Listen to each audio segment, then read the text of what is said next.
सत्साहेब जी, बंदी छोड़ सतगुरुदेव जी महाराज की जय हो। बंदी छोड़ पूर्ण परमेश्वर कबीर साहब जी की जय हो। बंदी छोड़ गरीबदास जी महाराज की जय हो। स्वामी रामदेवानंद जी दादा गुरु महाराज की जय हो। बंदी छोड़ पूर्ण ब्रह्म पूर्ण परमेश्वर सतगुरु संत रामपाल जी महाराज की जय हो। परमात्मा श्री प्यारी आत्माओं को कानपुर श्री रामचंद्र दास की सत्साहेब। परमात्मा ने आज बड़ी दया की है, जो आप लोगों के सामने पहली बार, मतलब ये दूसरी बार फेसबुक पे परमेश्वर लाइव जो है बुलवाएंगे। और आज बंदी छोड़ पूर्ण परमात्मा आपको बरवाला कांड के बारे में बताएंगे। आज तक लगभग 99% संगत को बरवाला कांड के बारे में किसी को भी नहीं पता कि वास्तव में बरवाला कांड की सच्चाई क्या है। वास्तव में बरवाला कांड की सच्चाई क्या है। बंदी छोड़ ने बहुत बड़ी दया की और परमात्मा की दया से 2016 से दास बराबर इस सच्चाई की खोज में लगा रहा और कई वकीलों से बात किया। अंत में बिहार के जो सीनियर एडवोकेट हैं शशिभूषण दास जी, उनके द्वारा विधिवत पूरी सच्चाई मुझको इस दास को पता चली। तो बरवाला कांड और करौथा कांड, ये दोनों कांड राष्ट्रीय सभा सेवा समिति महेंद्र भगोड़ा उर्फ मोहनलाल, राम कुमार ढाका, बलजीत, गुरुजी की बेटा बेटी अजीत, अमित दास, ये सब लोगों ने मिल करके करौथा कांड भी कराया था और बरवाला कांड भी कराया था। बरवाला कांड क्यों हुआ उसके बारे में आपको बताना चाहता हूं।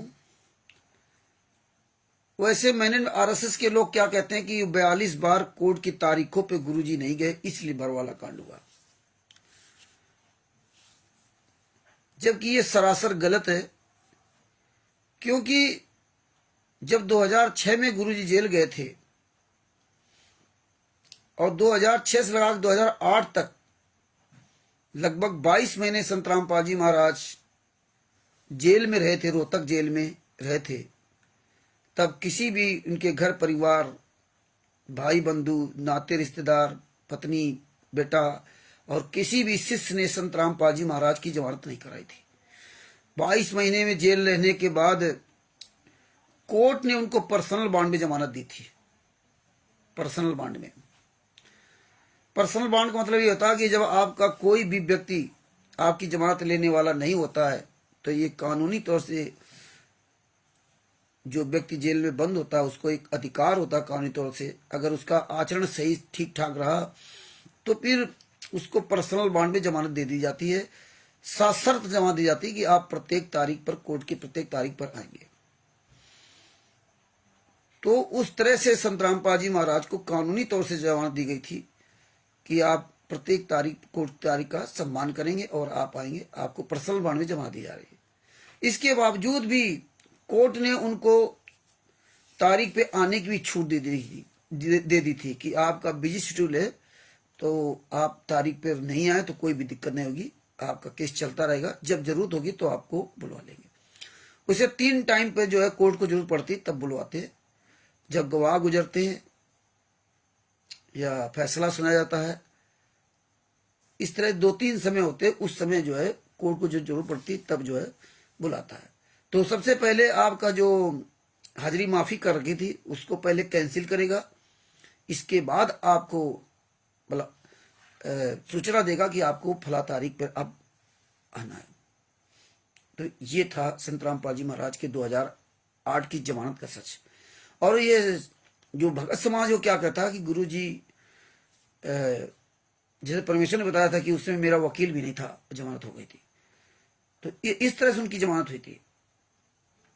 तो वो पर्सनल बॉन्ड में उनकी जमानत हुई थी और कोर्ट ने उनको हाजिरी माफी कर रखी थी, तो वही इनकी हाजिरी माफी बराबर चल रही थी।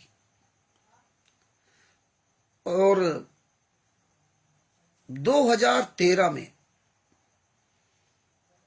जब आश्रम हमको रोहतक वाला आश्रम मिल गया, करौथा वाला आश्रम मिल गया, तो 2013 में इन्होंने, 12 मई ऐसा कुछ महीना था, 12 मई 2013 में इन लोगों ने करौथा कांड दोबारा फिर हो गया। उसमें कई लोग घायल हुए थे, उसमें कई लोग घायल हुए, और 12 मई 2013 में करौथा कांड दोबारा फिर हो गया। उसमें कई लोग घायल हो गए थे और बहुत लोग पीजीआई में भर्ती हो गए थे। उसमें 3 लोगों की मौतें हो गई थी। तब संत रामपाल जी महाराज ने कहा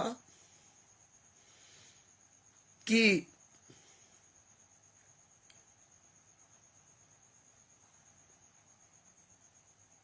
अब हमें मतलब इसे खून खराबे करने से कोई मतलब हमें इस तरह हमें आश्रम नहीं चाहिए, मतलब वो छोड़ दो आश्रम।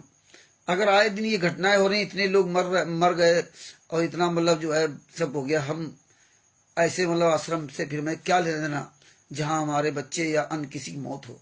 तो संत रामपाल जी मना कर दिया था कि उस आश्रम को हम नहीं लेंगे, हमें क्या लेना।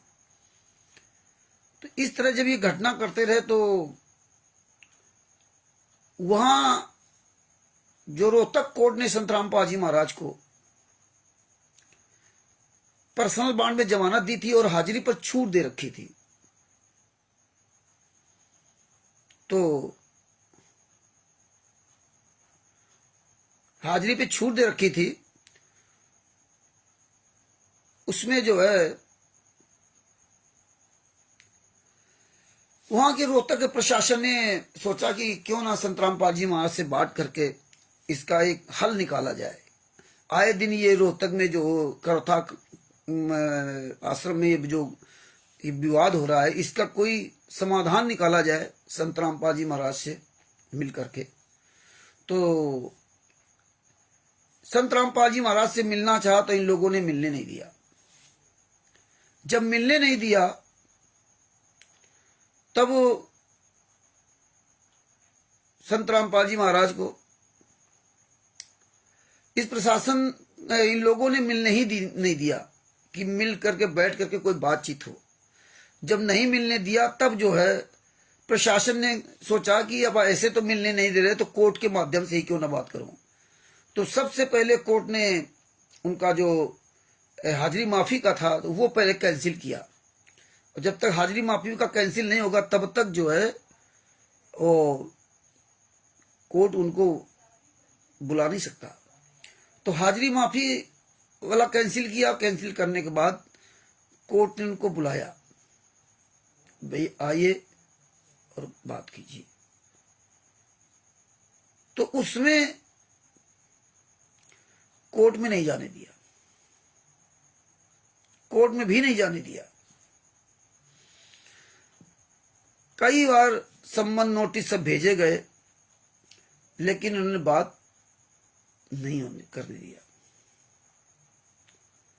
जब बात नहीं किया तब जो है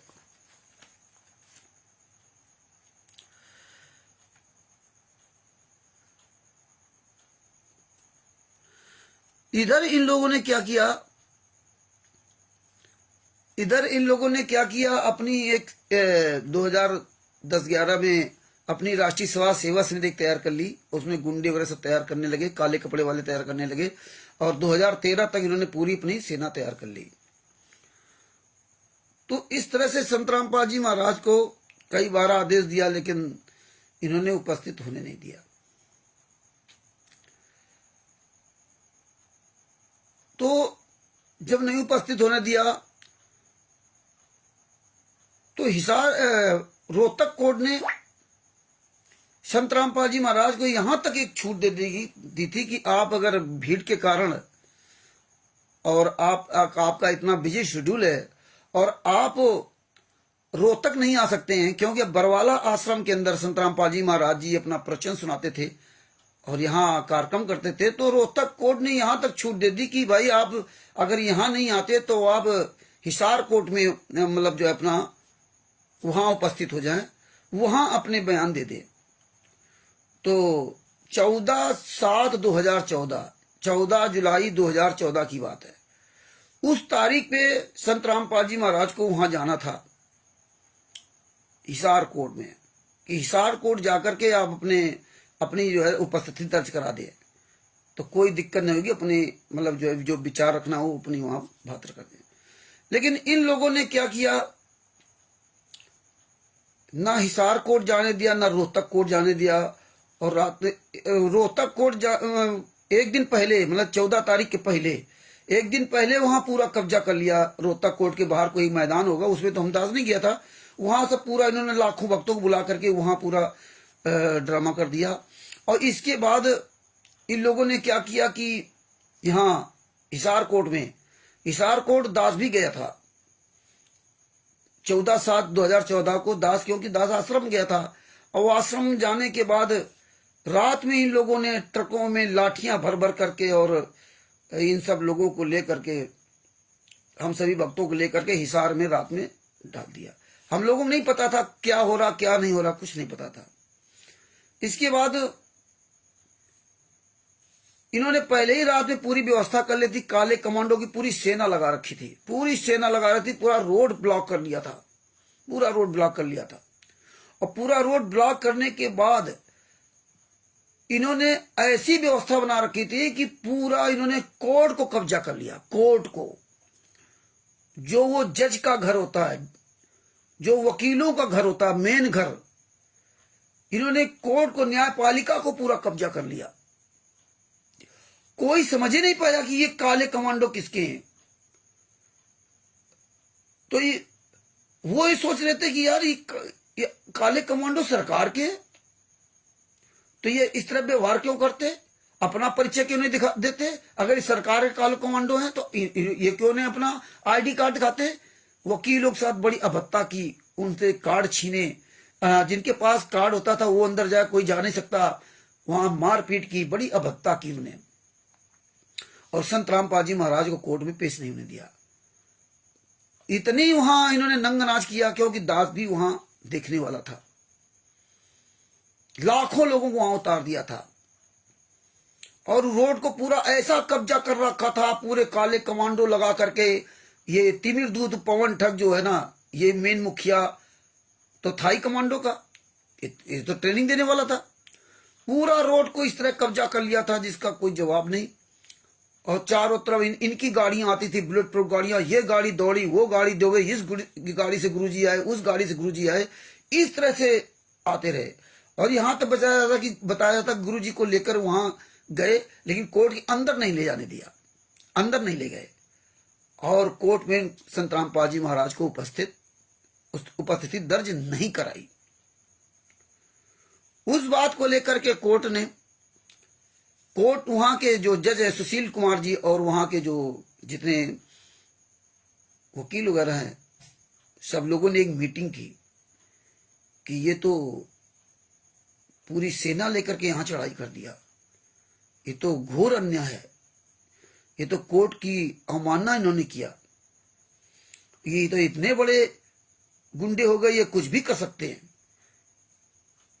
तब उन्होंने एक मीटिंग की, और मीटिंग करने के बाद एक निर्णय लिया कि जो हमसे जो हाई लेवल पे है, हाई कोर्ट है, जो हमसे बड़ा है हाई कोर्ट, हमें वहां जाना चाहिए, अपने हाई कोर्ट शरण में जाना चाहिए, हाई कोर्ट की।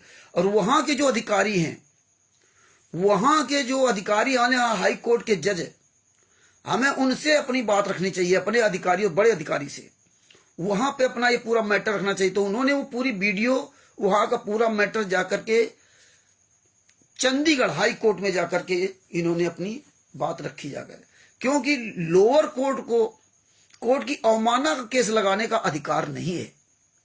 केवल हाई कोर्ट चंडीगढ़ को या सुप्रीम कोर्ट को, ये दो ही कोर्ट है जो कोर्ट की अवमानना का केस लगा सकते हैं, बशर्ते लोअर कोर्ट को कोर्ट की अवमानना केस लगाने का अधिकार नहीं है।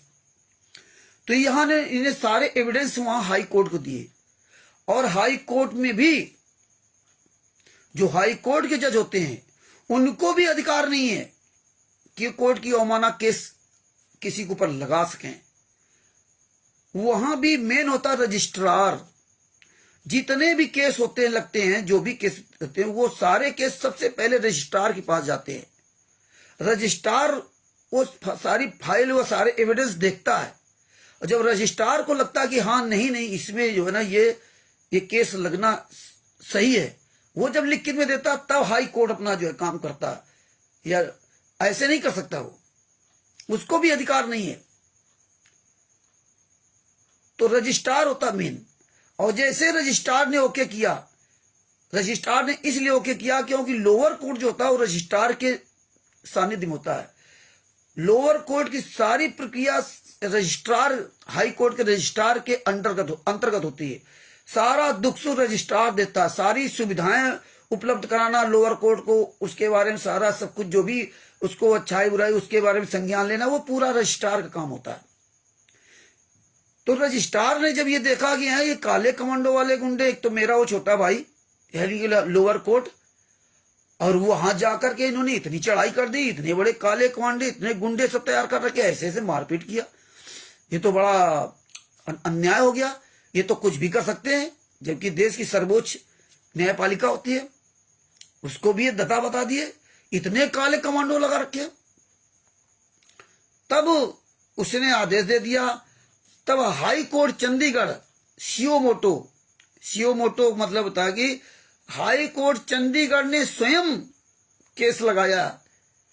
कोई यहाँ वो आर समाजी नहीं है, यहाँ कोई दूसरे लोग नहीं है, स्वयं हाई कोर्ट चंडीगढ़ ने कोर्ट की अवमानना का केस लगाया, कोर्ट की अवमानना का केस लगाया। और इन्होंने इधर क्या किया था कि कई टुकड़ियां इन्होंने बना रखी थी। जब कोर्ट की अवमानना हाई कोर्ट ने जब लगा दिया, सुशील कुमार जी वो वहां के जो हाई कोर्ट ने कोर्ट की अवमानना का केस लगा दिया, तो उसमें ये 12/2014 की बात है। तो उसमें कोर्ट ने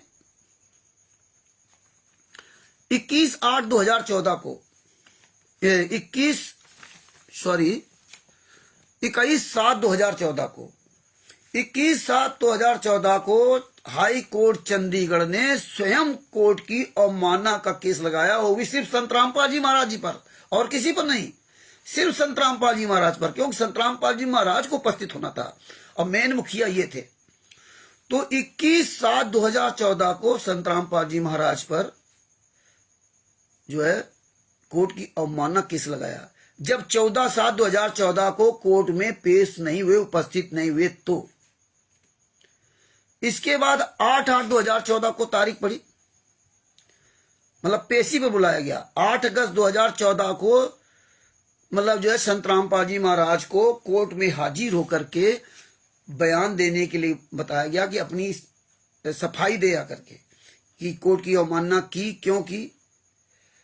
उस 8/8/2014 को संत रामपाल जी महाराज की तारीख रोहतक कोर्ट में भी थी, 198/2006 करोथा कांड की, उसमें भी तारीख थी और यहां भी तारीख थी। इसलिए दोनों जगह संत रामपाल जी महाराज जी, दोनों जगह जाने की अपनी व्यवस्था संत रामपाल जी महाराज ने कर ली थी। दोनों जगह जब पूरी व्यवस्था कर ली थी वहां जाने के लिए, क्योंकि एक समय पर दोनों जगह संत रामपाल जी महाराज नहीं जा सकते थे, तो उन्होंने वो व्यवस्था कर ली थी।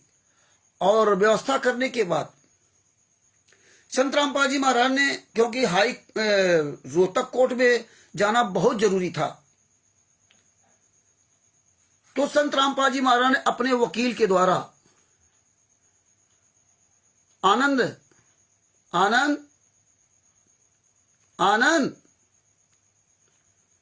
संत रामपाल जी महाराज ने अपने वकील के द्वारा ये जो लेटर था वहां लगवाया, हाई कोर्ट चंडीगढ़ में लगवाया कि हमें समय दिया जाए, क्योंकि हम एक समय पर दोनों जगह उपस्थित नहीं हो सकते, और आज हमारी तारीख रोहतक कोर्ट में है। तो लेटर दिया गया, उन्होंने समय मांगा। इसके बाद रोहतक कोर्ट की अपनी उन्होंने हाजिरी लगवाई और हाई कोर्ट द्वारा जब तारीख पड़ी 27/8/2014 को तारीख पड़ी, उसमें भी नहीं जाने दिया। 29/9/2014 से बिल्कुल जाने ही नहीं दिया संत रामपाल जी महाराज को। 29/9/2014 से संत रामपाल जी महाराज को कोर्ट जाने ही नहीं दिया। 29/9/2014 से कोर्ट में जाने नहीं दिया। 24/9/2014 को, हाँ 27/8/2014 को गुरुजी ने अपने वकील के द्वारा एक लेटर दिया। The affidavit further contain and averment that Rampal Das has neither issue any direction nor appeal to any due person other Hisar और रोहतक एंड, मतलब संत रामपाल जी महाराज ने जो है 14/7/2014 को arrange security for Rampal Das was taken by the National Security Service Committee collectivity. The affidavit filed by Rampal Das on 26/8/2014, 26/8/2014 को ये letter है, ये सब आपके पास भेज दूंगा। 26/8/2014 को reveal that Rampal Das disown, मतलब इनकार किया, any connection with the member of the national security service committee and depose the never called upon them to the present the Hisar और रोहतक। मतलब उन्होंने कहा कि जो ये हमने हमारी राष्ट्रीय समाज सेवा समिति ये कमेटी मेरी नहीं है और हमने काले कमांडो नहीं बनाए और इनको कभी भी हिसार या रोहतक में बुलाने नहीं बुलाया। इसको जो है ना admit that people who had come to Hisar and Rohtak are member of the National Social Service Committee being run by Master Ram Kumar Dhaka। संत रामपाल जी महाराज ने लिख के दिया कि जो 14/7/2014 को जो काले कमांडो वहां सब पूरा कवर कर रखा था, ये हमने नहीं बनाया, ये राम कुमार ढाका ने बनाए थे और उन्हीं की कमेटी है और ये उन्हीं के अनुसार सब काम करते हैं। मैंने कभी नहीं बुलाया इनको। जब ये संत रामपाल जी महाराज ने 26/8/2014 को, जब 26/8/2014 को कोर्ट में ये दे दिया लिखित में, 26/8/2014 को जब चंडीगढ़ कोर्ट में लिखित में दे दिया, क्योंकि चंडीगढ़ कोर्ट में ही इनको उपस्थित होना था, तारीख पे जाना था।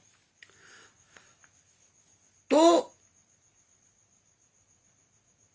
राम कुमार ढाका ने 29/9/2014 से संत रामपाल जी महाराज को कोर्ट जाने ही नहीं दिया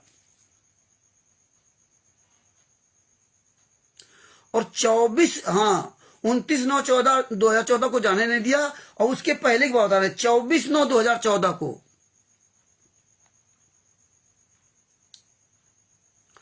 कोर्ट ने संत रामपाल जी महाराज को और राम कुमार ढाका को दोनों को कोर्ट में उपस्थित होने के लिए बुलाया और उपस्थित होने के बुलाने के बाद आदेश दिया कि आप हिसार कोर्ट से अपनी पर्सनल बॉन्ड पे जमानत करा लें। तो राम कुमार ढाका ने अपनी पर्सनल बॉन्ड पे जमानत करा ली। पहले ध्यान देना, जब बुलाया तो राम कुमार ढाका ने अपनी पर्सनल बॉन्ड पे जमानत करा ली। किस पे? जिसपे संत रामपाल जी महाराज ने 26/8/2014 को लिखित बयान दिया था कि ये जो 14/7/2014 को काले कमांडो जो बने थे वो मेरे नहीं, राष्ट्रीय समाज सेवा समिति के हैं और मैंने कभी इनको नहीं बुलाया, उन्होंने बुलाया था। उस पे कोर्ट ने संज्ञान लिया, हाई कोर्ट चंडीगढ़ ने संज्ञान इसलिए कि दोनों लोगों को बुलाया कि आमने सामने दोनों लोगों की बात हो। ऐसे तो कोई किसी को उसमें कह सकता, लेकिन संत रामपाल जी महाराज को उपस्थित नहीं होने दिया और खुद उपस्थित हो गया और अपना जमानत करा ली। संत रामपाल जी महाराज की जमानत नहीं हुई बस ये है मेन चीज है। यहां पर उसने जो है ना संत रामपाल जी महाराज ना उपस्थित होने दिया और ना उनकी जमानत कराई। अब इसके बाद राम कंवर ढाके ने क्या किया? राम कंवर ढाका 29/9/2014 से 5/11/2014 तक, हाँ 2/11/2014 को राम कंवर ढाका ने राम कंवर ढाका ने डीजीपी को, ये 3 डीजीपी हैं वहां पे, हरियाणा के डीजीपी, केंद्र शासित प्रदेश के डीजीपी और पंजाब प्रदेश डीजीपी, 3 डीजीपी हैं वहां, क्योंकि पंजाब हरियाणा एक ही है, तो 3 डीजीपी हैं। तो इसने राम कंवर ढाका ने देखा कि मेरे खिलाफ संत रामपाल जी महाराज ने लिखित में दे दिया कि राम कंवर ढाका चलाता है, तो उसने क्या किया कि जो केंद्र शासित है, क्या हुआ है, जो केंद्र शासित प्रदेश का जो डीजीपी है, केंद्र शासित का डीजीपी, उसको इस राम कंवर ढाका ने 2/11/2014 को एक धमकी भरा पत्र दिया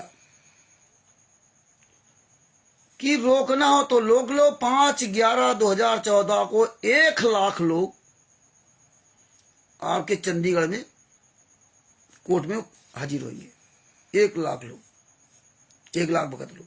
इधर इन्होंने अपना पूरे भारत में जाल बिछा लिया और पता नहीं 10 लाख लोग, कितने लोगों को लिखित का प्रमाण भी दे दिया कि इतने लोग जो है ना, मतलब हमारे शिष्य हैं 10 लाख लोग और इतने लोग 1 लाख लोग वहां आ जाएंगे। तो जो केंद्र शासित प्रदेश का जो डीजीपी था वो घबरा गया कि ये क्या तरीका है, कोई बात नहीं, कोई चीज नहीं, ये 1 लाख क्यों आएंगे, ये धमकी भरा पत्र दिया। तो वो तुरंत हाई कोर्ट चंडीगढ़ गया और वहां जाकर के ये लेटर दिखाया। जब वहां जाके लेटर दिखाया तो हाई कोर्ट चंडीगढ़ ने तुरंत संज्ञान लिया कि भाई ये क्या है, भाई हमने तो संत रामपाल जी महाराज को बुलाया था कि वो उपस्थित होकर के आमने सामने आकर बताएं, वो क्यों नहीं आ रहे हैं? राम कंवर ढाका और अन्य जो लोग थे तो वो 2 लोग तो जमानत करा लिए, लेकिन संत रामपाल जी महाराज क्यों नहीं आ रहे? इस बात को लेकर के चंडीगढ़ ने पहले तो संत रामपाल जी महाराज का वो 3 तारीख को बुलाया, 3/11/2014 बुलाया, 4/11/2014 बुलाया, नहीं गए, तारीखें दी, इन तारीखों पे नहीं गए। तब 5/11/2014 को हाई कोर्ट चंडीगढ़ ने नॉन बेलेबल वारंट जारी किया कि भाई आप लेटर आपने दिया कि आप जो है ना ये काले कमांडो मेरे नहीं, राष्ट्रीय सेवा क्षेत्र मेरी नहीं है, तो अब आप दोबारा क्यों नहीं सामने आ रहे हैं? राम कंवर ढाका ने जमा करा ली, संत रामपाल जी महाराज को वहां हाई कोर्ट चंडीगढ़ नहीं जाने दिया। 5/11/2014 को नॉन बेलेबल वारंट इशू कर दिया और ये तो राष्ट्रीय सभा सेवा क्षेत्र वाले चाहते थे कि इस तरह कांड हो जाए, संत रामपाल जी महाराज अंदर चले जाए। 5/11/2014 को संत रामपाल जी महाराज जी चुपचाप पंचकुला तक गए थे और इन गद्दारों ने संत रामपाल जी महाराज को पंचकूला से पकड़कर वापस आश्रम में ठोक दिया, कोर्ट नहीं जाने दिया।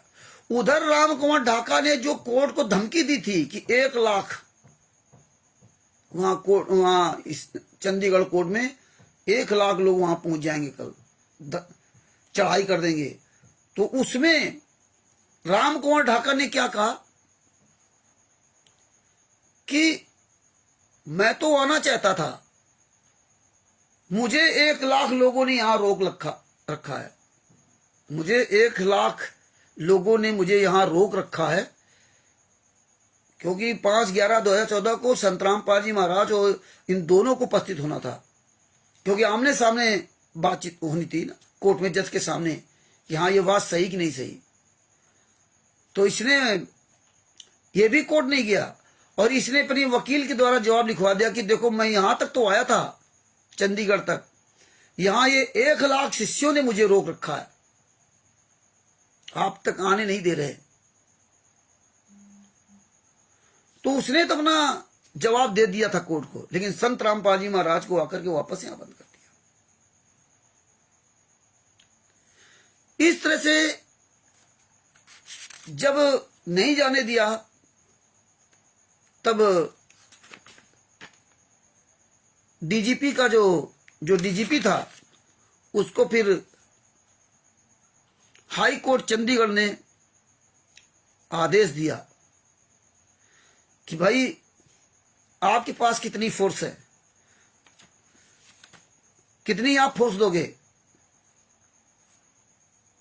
तो इस तरह से बराबर कंटिन्यू 10/11/2014 को ये सारे सबूत भी दास अपने पास रखे हुए हैं। ये जो है ये FIR नंबर 430 है, ये FIR नंबर 430 है। इस FIR नंबर 430 पे पेज नंबर 3 पर राजेंद्र महेंद्र, ये सब जो ना ब्लैक कैट कमांडो, ये सब पूरा इसमें दिया हुआ, और राज कपूर का ये सब पूरा इसमें बयान दिया हुआ है। 5/11/2014 को ऑर्डर दिया गया था। ये देखिए FIR नंबर 430 का पेज नंबर 54 पे है। ये 5 honourable Punjab and Haryana high court video order date 5/11/2014 had issued non available warrant of arrest for 10/11/2014 तक। मतलब 5/11/2014 को non available warrant high court Chandigarh ने इश्यू कर दिया था। इसमें ना कोई आज समाजियों का हाथ है, ना किसी अन्य का हाथ है। इसमें ये black cat commando, men black cat commando, राष्ट्रीय समाज सेवा समिति, मैन बगोड़ा, राम कंवर डाका, बलजीत, ये पूरी टीम है। गुरुजी का लड़का, बेटा बेटी सब है। इन सब लोगों ने मिलकर काम कराया। और इस ब्लैक कैट कमांडो का मुखिया ये काल का दूत, तिमिर दूत पवन ठग है, पवन कुमार यादव उर्फ देशराज, जिसको हम जयपुर का रहने वाला बताते हैं। ये रियल में झुंझुनू जिला का रहने वाला, राजस्थान के झुंझुनू जिला के पास, झुंझुनू जिला में खेतड़ी तहसील पड़ती है, उसके पास अजितपुरा गांव का रहने वाला ये रियल में काल का दूत। इसने अपने माता पिता को भी बर्बाद किया। 20 बीघे जमीन थी, इसने 2013 से लगा 2014 तक, इसने 2016 तक इसने अपने 18 बीघे जमीन 40 लाख रुपए बेच के खा गया। अपने घर परिवार को बर्बाद किया, अपने भाई को बर्बाद किया। 2 बीघे जमीन बची है, पता नहीं वो भी बेच दिया। भाई ने अपनी पत्नी को जिंदा जला दिया घर के अंदर। इसी गम में इसने 1 रुपया किसी ने दिया, इसका बहनोई मर गया। ये 10 लाख रुपए वहां से भक्तों से लूट करके आया था। इस तरह से ये जहां जा रहा है, इसकी ससुराल बर्बाद हो गई। ये जहां जहां जाएगा वहां वो बर्बाद होने होना। 2013 में बरवाला में आया, यहाँ ये राष्ट्रीय समाज सेवा समिति का मुखिया बन गया, कमांडो बन गया, खुद अपने बता रहा और सब जानते हैं। और 2014 में सिर्फ बरवाला कांड करवा दिया, और बरवाला कांड करवा कर ईंटें पत्थर चला करके वहां से ये भाग गया।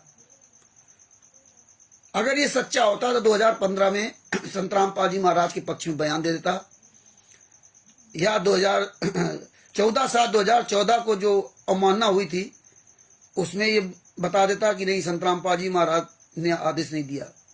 आज यही लोग मुखिया बने हैं। आज यही तीनों लोग, मैंने RSS, पवन, संजय, तीनों लोग एक ही पैटर्न काम कर रहे हैं, और संगत इन्हीं लोगों के साथ दे रही है। ये हम लोग तो FIR नंबर 429-430 की फाइल लगभग 2019 से सबके पास भेज रहा हूं, फिर भी ये संगत मूक दर्शक बनी हुई है। इसमें साफ शब्दों लिखा 5/11/2014 had issued non available warrant of arrest for 10/11/2014 against Baba Rampal accused, मतलब with a direction to director general of police Haryana and home security of government of Haryana.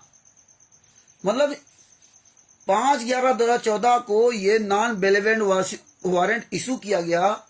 वहां के जो DGP हैं, डायरेक्टर जनरल ऑफ पुलिस, उनको आदेश दिया गया, और हरियाणा के जो होम सिक्योरिटी है, गृह सचिव, उनको, कि 10/11/2014 तक संत रामपाल जी महाराज को कोर्ट में, चंडीगढ़ कोर्ट में उपस्थित करें। इसके बाद जो है ना, however dispute direction the warrant of arrest were not execute the fresh warrant. जब 10/11/2014 तक उस वारंट का तामील नहीं किया, इन लोगों ने रिसीव नहीं किया,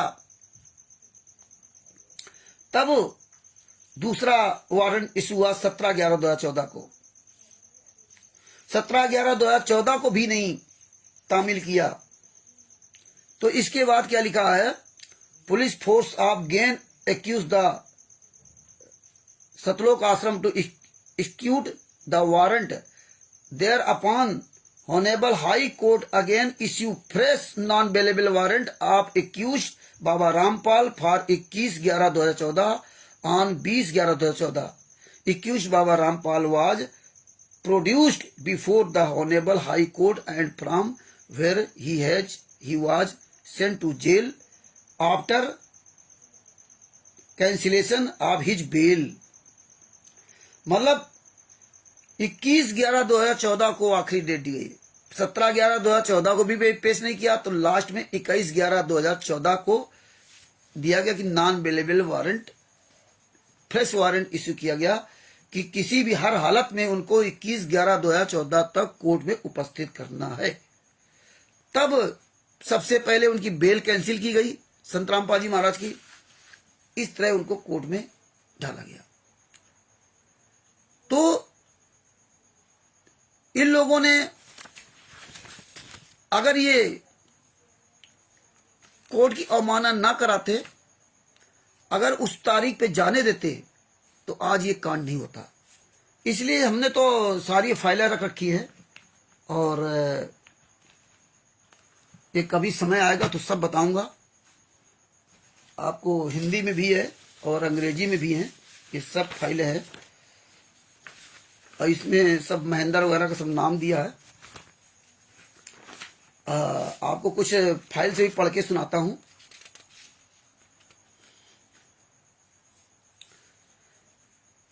इसमें लिखा है 10/11/2014 को जब वे वापस जा रहे थे, ये उसका है रजनी का जिसकी पत्नी वगैरह मर गई थी, उसके बारे में दिया हुआ है। तब बाबा रामपाल के पूछने पर उनके शिष्य यानी राज कपूर, महेंद्र, राजेंद्र और काले कपड़े में बिन कमांडो और लाठी और बंदूक रखने वाले व्यक्तियों ने आश्रम के अंदर ही सीमित कर दिया था। तो ये तो इसलिए आपको दिखा रहा हूं, ये तो बात की बात है। और इसमें लिखा है बाबा रामपाल के आरएसएस निर्देशानुसार वर्ष 2013 में आरएसएस अस्तित्व में आया था। 2010 से ये लोग राष्ट्रीय सेवा परिषद को बना रहे थे। ये तो केवल मेन आपको ये दिखा रहा हूं, जिसमें आप ये हिंदी में भी अच्छी तरह समझ सके। ये पेज नंबर 54 है, ये FIR नंबर 429 का है, 430 का है। अभियुक्त बाबा रामपाल जो अन्य अभियुक्तों के साथ मुकदमे का सामना कर रहे हुए बाबा बरवाला में सतलोक आश्रम के नाम और शैली के तहत डेरा आश्रम चला रहे थे। अवमानना याचिका आपराधिक मूल अवमानना याचिका संख्या 12/2014 में देखिए, आर्डर दिनांक 5/11/2014 को माननीय पंजाब और हरियाणा उच्च न्यायालय ने अभियुक्त बाबा रामपाल के खिलाफ 10/11/2014 के लिए गैर जमानती वारंट जारी किया था, जिसमें उसी के निष्पादन को सुनिश्चित करने के लिए पुलिस महानिदेशक हरियाणा मतलब DGP हरियाणा और हरियाणा सरकार के गृह सचिव, होम सेक्रेटरी, गृह सचिव को निर्देश दिया गया था। हालांकि निर्देशों के बावजूद गिरफ्तारी के वारंटों को निष्पादित नहीं किया गया था और माननीय उच्च न्यायालय द्वारा 17/11/2014 के लिए नए वारंट जारी करने का आदेश दिया गया था। उस तारीख को भी वारंटों को निष्पादित नहीं किया गया था, क्योंकि बड़ी संख्या में महिला स्वयंसेवकों और बच्चों को सतलोक आश्रम में तैनात किए गए थे, ताकि वारंट को निष्पादित करने के लिए पुलिस दल को सतलोक आश्रम तक पहुंचने से रोका जा सके। तत्पश्चात माननीय उच्च न्यायालय ने फिर से अभियुक्त बाबा रामपाल के दिनांक 21/11/2014 को गैर जमानती वारंट जारी किए। 20/11/2014 को अभियुक्त बाबा रामपाल को माननीय उच्च न्यायालय के समक्ष पेश किया गया और जहां उसकी जमानत रद्द होने के बाद उसे जेल भेज दिया गया।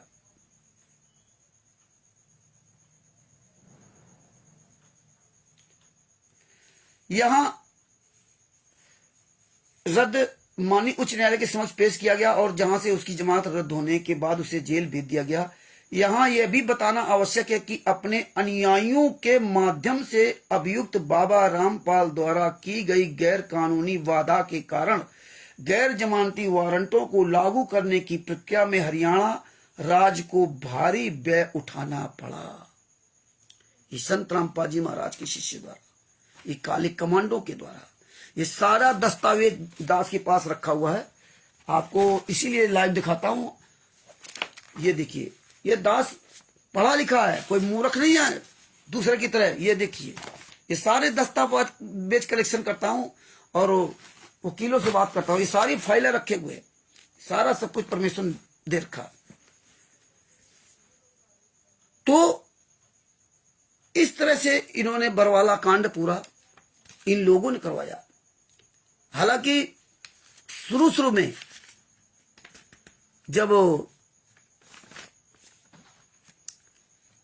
एक मिनट आपको, क्योंकि दास ने जो भी बोलता है सब लिख करके बोलता है, और लिखने के बाद क्योंकि किसी भी कोई भी त्रुटि न रह जाए, कोई कमी न रह जाए,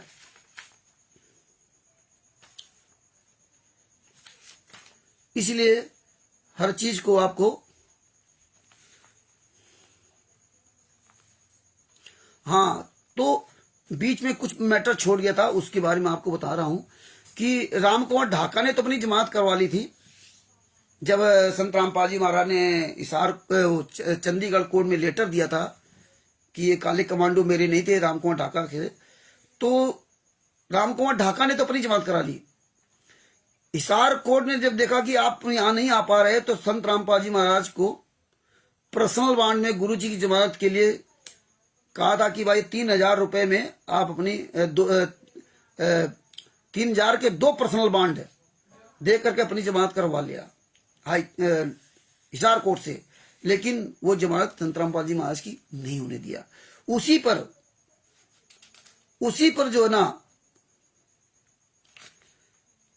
वही केस चल रहा था और कोई कोर्ट की अवमानना का भी कुछ मात नहीं था। मेन बात वो थी जो 14/7/2014 को जब संत रामपाल जी महाराज ने लेटर दिया कोर्ट में कि ये जो 14/7/2014 को जो कोर्ट की अवमानना की है, जो हिसार कोर्ट और रोहतक में लाखों लोग गए थे, ये सब रामकुमार ढाका के लोग हैं, ये मेरे शिष्य नहीं है।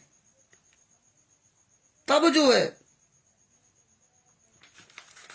उस पे दोबारा संत रामपाल जी महाराज को इन लोगों ने जाने नहीं दिया, और जब जाने नहीं दिया तो फिर कोर्ट ने इनके ऊपर जो ना जमानत के लिए कि भाई अपनी जमानत कराओ।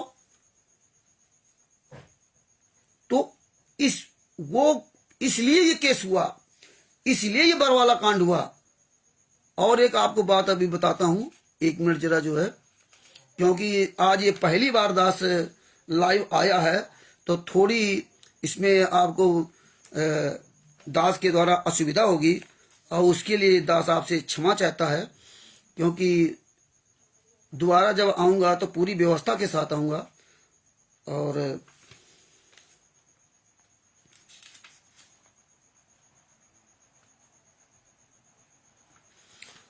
हाँ, तो उसमें जो है ना, शुरू में एक जेपी जयप्रकाश नाम कोई मंत्री थे, उनको भी भेजा गया था कि भाई मतलब जो है आप कोर्ट में उपस्थित हो जाए, लेकिन फिर भी इन लोगों ने संत रामपाल जी महाराज से मिलने नहीं दिया था। ये पढ़ लिया करिए, कमेंट्स लोग करते हैं। अच्छा, क्या है? मतलब लिखते हैं आपकी लाइव सुन के। अच्छा, आरएसएस समिति में जो भी है उनका सांसारिक क्या क्या संबंध है, ये क्लियर करो ताकि हर बात अच्छे से समझ में आए और अनजान लोगों से विवेक भी जानेगा। नाम पढ़ लीजिए जिसने लिखा है। हाँ, नरेंद्र कुमार जी ने लिखा है, आरएसएस समिति में जो भी है उनका सांसारिक दृष्टिकोण क्या क्या है। तो सांसारिक दृष्टिकोण नरेंद्र कुमार जी, आपको ये इसीलिए पूरा ये दृष्टिकोण आपको बताया गया कि ये जो राष्ट्रीय समाज सेवा समिति है, ये कोई एक शायद रजिस्टर्ड समिति नहीं है। ये रामकुमार ढाका, बलजीत, ये सब लोगों ने मिलकर के एक अपना अलग समिति बनाई थी। दूसरी बात है, संत रामपाल जी महाराज क्या संबंध है? संत रामपाल जी महाराज का राष्ट्रीय सेवा समिति से तो कोई संबंध नहीं। इसलिए संत रामपाल जी महाराज ने ये चंडीगढ़ हाई कोर्ट में लेटर दिया था ये लेटर आपको अभी पढ़ के सुनाया, दोबारा फिर आपको पढ़ के सुना देता हूं। ये सुन लीजिए। In the high court of Punjab Haryana Chandigarh CRPC 12/2014 the affidavit further contain an averment that Rampal Das has neither issue any direction nor appeal to anybody to be present either at Hisar or Rohtak, and devotees of their own had assembled at Hisar and Rohtak, but in the next very para deposed that the decision to come to Hisar and Rohtak court 14/7/2014 14 जुलाई 2014 को and to arrange security for Rampal Das was taken by the National Security Service Committee collectivity। मतलब जो ये काले commando वाले आते, राष्ट्रीय समाज सेवा समिति के लोग थे, नेशनल सिक्योरिटी सर्विस के लोग थे, ये मेरे नहीं थे। The affidavit फिडेड by Rampal Das on 26/8/2014 26/8/2014 को संत रामपाल जी महाराज ने हाई कोर्ट चंडीगढ़ को एफिडेविट में लिख कर दिया, reveal the Rampal Das disown any connection with the member of the national security service committee. मतलब ये राष्ट्रीय समाज सेवा सर्विस से मेरा कोई कनेक्शन नहीं है। Depose that the never called upon them to the present at Hisar और रोहतक। हमने हिसार और रोहतक में कभी भी इनको नहीं बुलाया है। इन Para 7 admit that the people who had come to Hisar and Rohtak are member of the National Security Service, National Social Service Committee being run by Master Ram Kanwar Dhaka. तो ये कहा गया था, संत रामपाल जी महाराज ने लिखित दिया हाई कोर्ट चंडीगढ़ में कि राम कंवर ढाका के द्वारा ये समिति चलाई जाती है। ये राम कंवर ढाका के द्वारा समिति में चलाई जाती है। ये काले कमांडो मेरे नहीं हैं। ये 2013 में एक राष्ट्रीय समाज सेवा समिति ने पूरा अपना जितने काले कमांडो थे, ये पूरी ट्रेनिंग देकर के ड्रेसें बनवाकर सब पूरा कंप्लीट कर लिया था। और ये सिर्फ ये लेटर, ये जो अभी आपको लेटर सुनाया कि राम कंवर ढाका की मेरी समिति नहीं है, संत रामपाल जी महाराज ने कहा ये राम कंवर ढाका की है, यही लेटर संत रामपाल जी महाराज को जेल पहुंचाया। क्यों पहुंचाया? क्योंकि संत रामपाल जी महाराज ने तो सही बात कही थी, लेकिन राम कंवर ढाका ने क्या किया कि जब दोबारा कोर्ट ने बुलाया कि आप दोनों लोग कोर्ट में उपस्थित हुए, हाई कोर्ट चंडीगढ़ में राम कंवर ढाका भी और संत रामपाल जी महाराज जी दोनों आकर के अपनी सफाई दे आकर के, तो संत रामपाल जी महाराज को चंडीगढ़ हाई कोर्ट में उपस्थित नहीं होने दिया, नहीं जाने दिया। और राम कंवर ढाका भी नहीं गया। वो तो 5/11/2014 को पूरी फौज 1 लाख लोगों को लेकर वहां पहुंच गया था चंडीगढ़ में। तो हाई कोर्ट ने आदेश दिया कि आप दोनों लोग संत रामपाल जी महाराज जी और राम कंवर ढाका हिसार कोर्ट में जाकर के अपनी जो है पर्सनल बॉन्ड पे जमानत करवा लें। और संत रामपाल जी महाराज के लिए कहा था कि 1500 रुपए की 2 यानी 3000 रुपए की जमानत के लिए कहा था आप अपनी जमानत करवा लें हिसार कोर्ट में। संत रामपाल जी महाराज जमानत तो किया, उनको जाने नहीं दिया था। जब जाने नहीं दिया तब 2/11/2014 को इस राम कंवर ढाका ने लेटर दिया था कि 1 लाख लोगों को तारीख पे वहां मतलब हम इकट्ठा हो जाएंगे जाकर के वहां चंडीगढ़ 5/11/2014 को 1 लाख लोगों को लेकर के चंडीगढ़ में हम इकट्ठा हो जाएंगे, चढ़ाई कर देंगे जाकर के हाई कोर्ट चंडीगढ़ में। तब डीजीपी ने, हम दोबारा फिर रिपीट कर रहा हूं, तब डीजीपी ने और ये डीजीपी को लेटर भेजा था, ये डीजीपी को लेटर भेजा था। आपको दोबारा रिपीट कर दे रहा हूं, ये जो केंद्र शासित प्रदेश का जो डीजीपी था उनको ही लेटर भेजा था। जरा ये भी देखता जाऊं कि कौन क्या कर रहा है। ये पवन काला कमांडो बना था, इसलिए ही संत रामपाल जी को फंसाया और वहां से भाग गया और आज तक संत रामपाल जी महाराज के नाम से लूट रहा है। और आगे कोई बहुत है।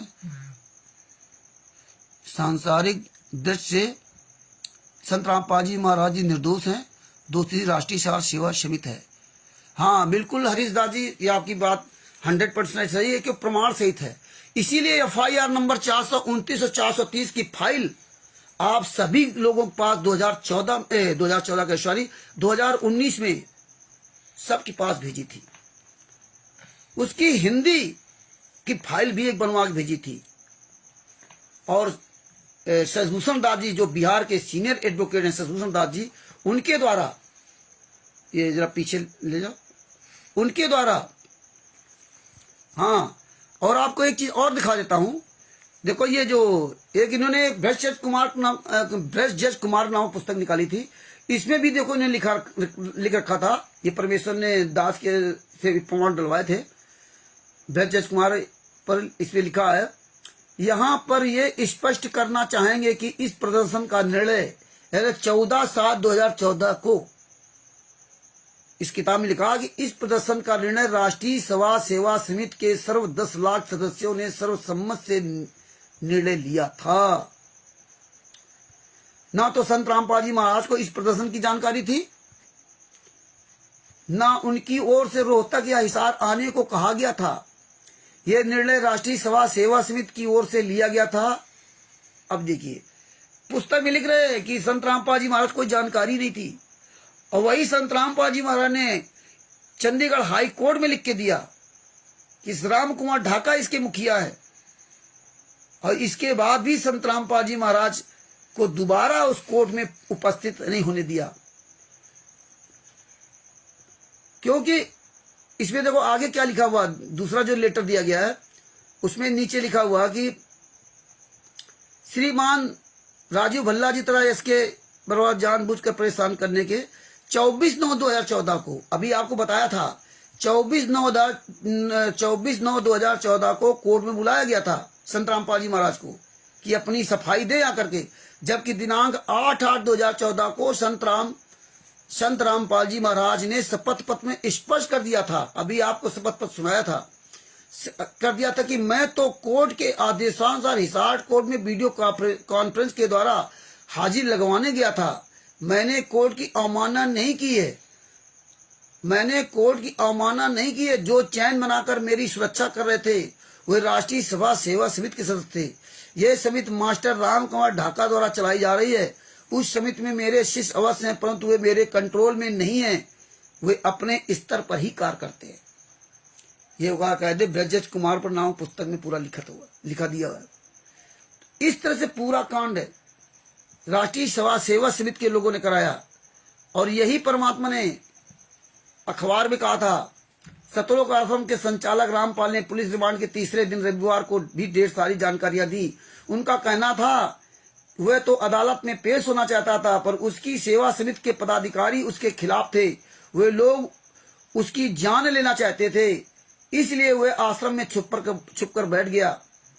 पुलिस पूछताछ में रामपाल ने कहा कि जब तक आश्रम की कमान उसके हाथ में थी कोई गड़बड़ नहीं होती थी, पर सेवा समिति के पदाधिकारियों का कब्जा होते उसे भी बंधक बना लिया गया था। यही वीडियो बताया परमात्मा ने। आश्रम में इतने हथियार कहां से आए, इस सवाल पर गुरुजी टिकटरी लगा देखते रहे।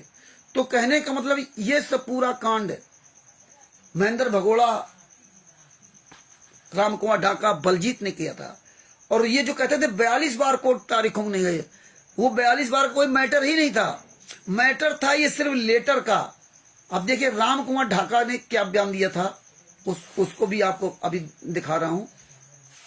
ए बेटा जरा ये व्हाट्सएप ऑन करो बेटा। आनंद आनंद, हे आनंद, इधर आओ, व्हाट्सएप ऑन करो। ये देखो कहां तुम्हारे सबूत, देखो। तो आपको इसीलिए दिखाया था। देखिए राम कुमार ढाका ने बयान दिया, इसका भी हमारे पर लेटर है। Mister Ram Kumar Dhaka who is present in court. Ram Kumar Dhaka जब कोर्ट में उपस्थित हुआ, ये कोर्ट में उपस्थित हुआ था। संत रामपाल जी महाराज ने जब लेटर दिया वहां हिसार हरियाणा हाई कोर्ट को कि राम कुमार ढाका द्वारा चलाई जाती है, 26/8/2014 को दिया था। राम कुमार ढाका खिलाफ, तो तुरंत हाई कोर्ट ने संज्ञान में ले लिया। तो राम कुमार ढाका ने क्या लिखने दिया, mister Ram Kumar Dhaka who is present in court state that the member of the national social service committee devotees of Rampal Das and have taken गुरु दीक्षा नाम bidding them and devotees of Rampal Das. He further stated that nobody can become an office bearer in the society without being a devotee and taken Nam Diksha personally from Rampal Das, Mr. Ram Kumar Dhaka. बताओ, इसमें लिखा था राष्ट्रीय सभा सेवा समिति का जो सदस्य बनेगा उसी को पर्सनली उसी को नाम दीक्षा दी जाएगी। मतलब संत रामपाल जी महाराज इस राष्ट्रीय सभा सेवक के मुखिया, ये इसने लिख करके दिया। तभी तो कोर्ट ने दोनों को बुलाया था कि आमने सामने आओ, लेकिन उन्होंने जाने नहीं दिया। और जाने नहीं दिया, इसी बात को लेकर के एक कांड हुआ। संत रामपाल जी महाराज जी 100% निर्दोष हैं, उनका कोई दोष नहीं है। और जरा कमेंट भी देख लेता हूं। हाँ, राष्ट्रीय सभा सेवा समिति ने फंसाया और सबसे बड़े इसके दोषी है जो राष्ट्रीय सभा सेवा समिति के मेन काले कमांडो दोषी हैं। अगर ये काले कमांडो ना होते तो ये 14/7/2014 को कोर्ट की अवमानना न होती और ये दुनिया का ये लेटरबाजी नहीं होती और ना 5/11/2014 को वारंट निष्पादन करने में प्रॉब्लम नहीं होती। तो ये मेन कांड इन लोगों ने कराया और कोर्ट में बयान खुद दे रखे, यहाँ खुद दे रखे। और जो काले कमांडो थे इन सबको पता था, जो ब्लैक कैट कमांडो ये पवन ठग बना था, इन सबको पता था कोई एक दिन के अंदर ये राष्ट्रीय सभा सेवा समिति नहीं बनी। ये बहुत टाइम लगा होगा। कमांडो बनाना, सबको ट्रेनिंग देना, ये सब कोई छोटा काम नहीं है, बहुत बड़ा काम है। इस तरह से सब इनको ये सब पता था। अगर ये आज भी पवन कुमार यादव, तिमिर दूत पवन कुमार यादव या देशराज, ये आज भी अगर कोर्ट में उपस्थित हो जाए तो आज भी कोर्ट संज्ञान में ले लेगा। क्यों? क्योंकि आपको अभी हमने इसीलिए लेटर दिखाया, इसीलिए हमने लेटर दिखाया। जिसको चाहिए लेटर ये दास भेज देगा। ये दास का मोबाइल नंबर है 9140 62 26 68, यही व्हाट्सएप नंबर है। आपके पास FIR नंबर 429 की फाइल ही भेज दूंगा। पूरे दुनिया में संत रामपाल जी महाराज के लाखों शिष्य हैं, लाखों शिष्यों में किसी शिष्य को ये सच्चाई नहीं पता। और इस सच्चाई को सिर्फ पता है तो केवल बिहार के सासाराम जिला के सीनियर एडवोकेट शशिभूषण सिंह जी को और दास को, या शशिभूषण जी के साथ जो रहने वाले उनको पता है। क्योंकि हम लोग ये सब पूरी फाइलें निकलवा कर रखते हैं। हम लोग पढ़े लिखे हैं, ज्यादा पढ़े नहीं लेकिन फिर भी पढ़े लिखे हैं। हाई स्कूल तो पास हूं, लेकिन परमेश्वर ने जो कहा था ना कि जब तक ना देखे निज ने ना तब तक ना माने गुरु के मैना, तो ये परमेश्वर की दया से फाइलें, मोटी मोटी फाइलें निकलवा के रखता है। और शशिभूषण दास जी सबसे सवाल करता है, तब हमें शशिभूषण दास जी बताते हैं और सारी रिकॉर्डिंग है मेरे पास। और संत रामपाल जी महाराज के केसों के बारे में शशिभूषण दास जी प्रत्येक तारीख का, प्रत्येक केस का पूरा डिटेल आप लोगों के पास भेजते हैं, हर तारीख का। लेकिन शशिभूषण दास जी से आप लोग नहीं जुड़े। ये काल का दूत, पवन ठग, संजय ठग, मैनन RSS, जिन तीनों गद्दारों ने मिलकर के संत रामपाल जी महाराज को फंसा रखा, इनके पीछे आप लोग लगे हुए। आप देखिए तीनों लोग दशवांश का पैसा ले रहे, दान पाठ दशवांश का पैसा खा रहे हैं। अब तीनों लोग एक ही भाषा बोल रहे हैं। मैनन RSS, पवन और संजय लीला कर रहे, लीला कर रहे। मैंने RSS DVD द्वारा नाम दीक्षा दे रहा, पवन ठग संकल्प नाम दीक्षा दिलवा रहा, और काल का दूत संजय उप नकली नानक स्वयं नाम दीक्षा दे रहा। तीनों दान पाठ दशवांश का पैसा खा रहे। पवन ठग की कहता करोड़ों रुपए मेरे पर कर्जा है, और संजय भी ठग की कहता करोड़ों रुपए मेरे पर कर्जा है, तीनों। और सबसे बड़ी अचंभे की बात देखिए, ये पहली बार आपने ये संत रामपाल जी महाराज के शिष्यों को देखा होगा कि जिसका गुरु वर्तमान समय में, जिसको गुरु कहते हैं, भगवान कहते हैं, ये लोग परमात्मा कहते हैं, वो परमात्मा इस पृथ्वी पर जीवित है। वो परमात्मा इस पृथ्वी पर जीवित है और उस परमात्मा को जेल में डाल रखा है। और ये काल का दूत, पवन ठग, संजय ठग, मैंने RSS फोटो के आगे भोग लगवा रहे हैं। गुरु जी की फोटो के आगे भोग लगा रहे हैं। जो परमात्मा इस पृथ्वी पर जीवित है, तभी तो परमात्मा ने कहा था कि जीवित बाप लट्ठम लट्टा और मरते गुंग पुजैया। और जब वो आते ना पितरपक्ष, तो बोले कौआ बाप नहीं है। तो वो हालात इन लोग कर रखा है कि स्वयं परमात्मा इस पृथ्वी पर, स्वयं संत रामपाल जी महाराज इस पृथ्वी पर जीवित हैं, और इन लोगों ने संत रामपाल जी महाराज को मुर्दा घोषित कर दिया। फोटो के सामने भोग लगा रहे। आप खुद विचार कीजिए, अगर संत रामपाल जी महाराज यहां से चले जाते तो भी एक बात चलो भाई ठीक था। पहली बात तो परमेश्वर ने फोटो के आगे भोग लगाना ही मना कर दिया। इस काल के दूत संजय और पवन ने, इन दोनों गद्दारों ने 2015 में जमानत के नाम पर पैसा लूटा। हमने भी इनको पैसे दिए थे, जमानत के नाम पर पैसा लूटा। ये दोनों तीनों लोग मिलकर के नेताओं की तरह राजनीति कर रहे हैं। अभी भी समय, जाग जाओ। ये FIR नंबर 428/2014 में संत रामपाल जी महाराज को फांसी लगवाने की पूरी तैयारी है। तो इसीलिए परमेश्वर ने ये सब वीडियो बना, आज परमात्मा ने ये लाइव प्रोग्राम फेसबुक में रखवाया।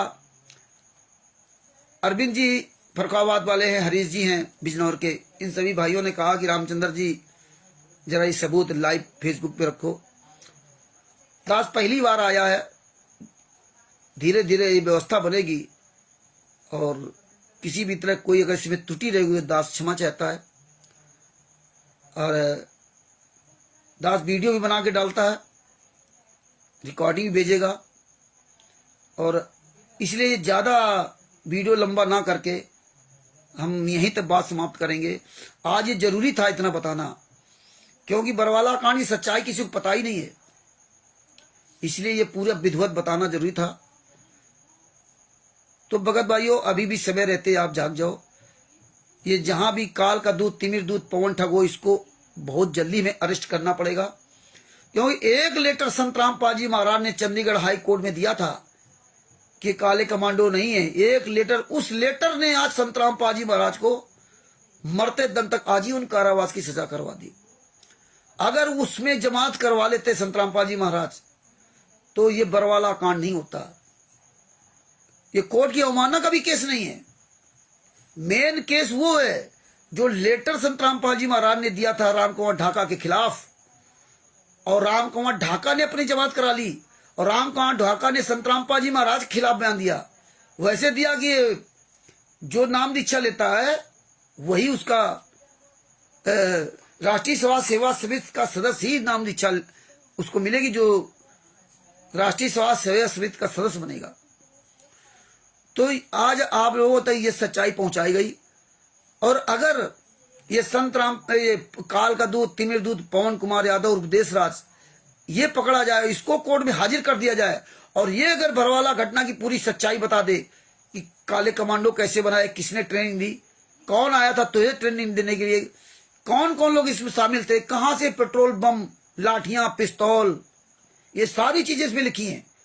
संत रामपाल जी महाराज का सगा लड़का विजेंद्र वीरेंद्र ने संत रामपाल जी महाराज खिलाफ बयान दिए, डंडा उपलब्ध कराया, जिस डंडे से मारा था कि ये लोगों की जिन डंडे से मौत हुई, और उनको मार करके संत रामपाल जी महाराज के कमरे के बगल में रख दिया।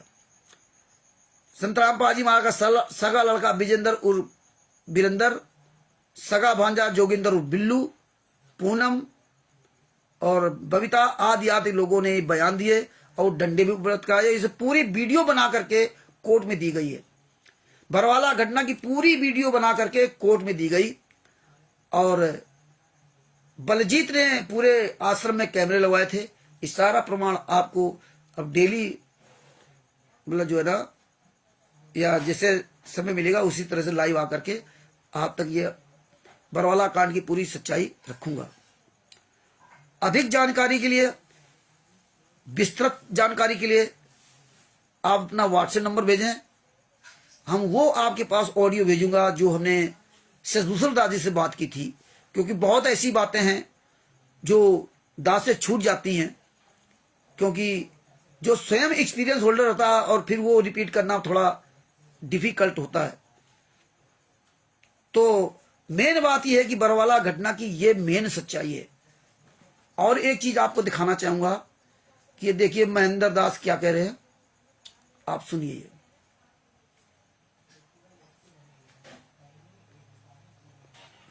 हमारे साथ संत रामपाल जी के भाई महेंद्र दास जी मौजूद हैं। इनसे जानेंगे, महेंद्र दास जी, अचानक से हालात सुनिए। काफी बिगड़ते नजर आ रहे हैं, तो ऐसे तो काफी नुकसान होने की आशंका है। ऐसा हम तो शांतिपूर्ण तरीके से बैठे हैं, अपने आश्रम के अंदर हैं और ये बल प्रयोग करना चाहते हैं, हमें नाजायज तंग कर रहे हैं।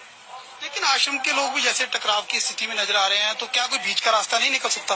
बीच का तो ये है कि माननीय न्यायाधीश को चाहिए कि अपने पर विचार करे। हमको डकैत नहीं है, इतना बड़ा ये केस नहीं है, एक कोर्ट के अवमानना केस उन्होंने खुद बनाया, खुद सुन रहे हैं, इसमें न्याय की उम्मीद है।